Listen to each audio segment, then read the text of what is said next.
కొత్తిమీర తరుగుతో కాలీఫ్లవర్ కూర చేసుకుందాము. కాలీఫ్లవర్ ముక్కలు చేసి ఉప్పు నీళ్ళల్లో ఉడికించి పక్కన పెట్టుకోవాలి. కొత్తిమీర, పచ్చిమిరపకాయలు చిన్న చిన్న ముక్కలు చేసుకోవాలి. ఉల్లిపాయలు కూడా అలాగే. మూకుల్లో నూనె పోసి కాగిన తర్వాత శనగపప్పు, మినపప్పు, ఆవాలు, ఎండుమిరపకాయ, కరివేపాకు, ఉల్లిపాయ ముక్కలు, పసుపు వేసి చక్కగా వేయించాలి.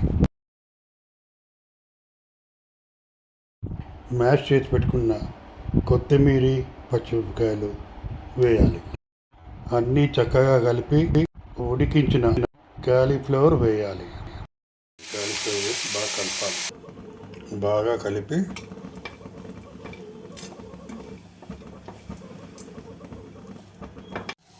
గిన్నెలోకి తీసుకోవాలి.